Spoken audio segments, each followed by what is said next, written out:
আজকে এই হেয়ারটা আমরা যেটা দেখছি, দেখো আগে স্মুথনিং করা হয়েছিল, আমি ওর থেকেও আমি শুনবো কি কিরকম ভাবে কি হয়েছে। তো স্মুথনিং করা হয়েছে হেয়ারের, নো ডাউট দেখো গোছটাও ভালো, যে খুব খারাপ তা না, কিন্তু স্মুথনিং করার পরে দেখো এই দেখো এরকম ভেঙে ভেঙে পড়েছে।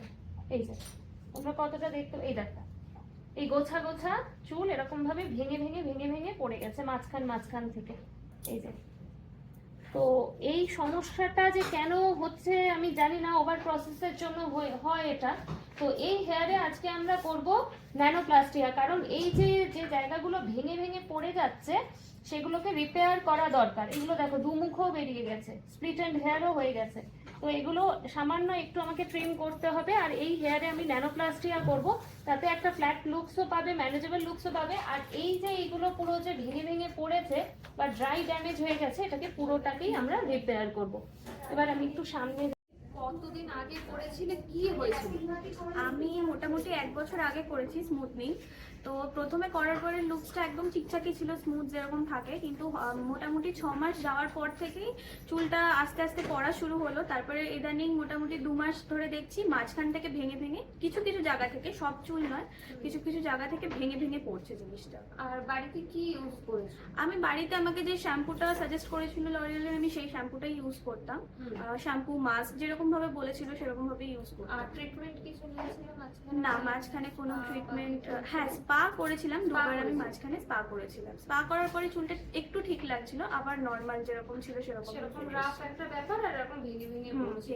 তো এই যদি অনেকের সমস্যা থাকে, হয়তো স্মুথনিং স্ট্রেটনিং করার পর হয়তো ওভার প্রসেস হয়ে যায় বা অনেকগুলো প্রসেস থাকে, তো তার মধ্যে কিছু একটা প্রবলেম হলে পরে এরকম ভেঙে ভেঙে ভেঙে ভেঙে মাঝখান থেকে পড়তে পারে।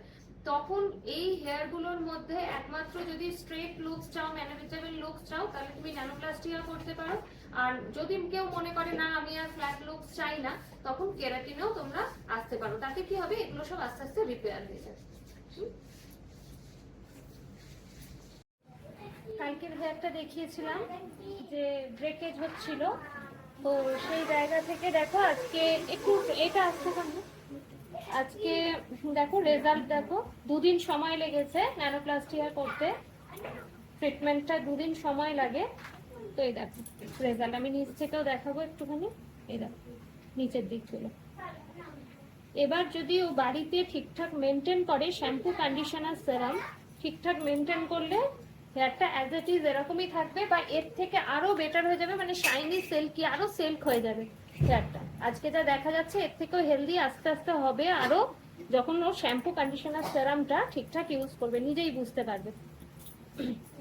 দেখো কিরকম লাগছে, আর নিহারিকার কাজ কিরকম লাগলো অবশ্যই কিন্তু কমেন্ট করে জানাবে। আর আমি তো ওকেও একবার জিজ্ঞেস করব। আর এখান থেকে যে হেয়ার গুলো ভেঙে ভেঙে যাচ্ছিল, এই দেখো ছোট ছোট ছোট ছোট যে হেয়ার গুলো, সেগুলোও অনেকটা রিপেয়ার হয়ে গেছে। এবার আমি ফ্রন্টেও দেখাবো, জিজ্ঞেসও করবো। দেখো ফ্রন্ট লুক, ফ্রন্টে কিরকম রেজাল্ট এসেছে ঘোরাবো। অনলি কেরাটিন হয়েছে, আগে আমি দেখিয়েছিলাম যে কেরাটিন উইথ হাইলাইট, সেটাও করা যায় একই সঙ্গে। আর আজকে ওর যেটা করা হয়েছে অনলি কেরাটিন করা হয়েছে, কারণ প্রচুর ড্যামেজ ছিল, আগে দেখিয়েছিলাম। আর এই সাইজটা একটু দেখাবো, দেখো।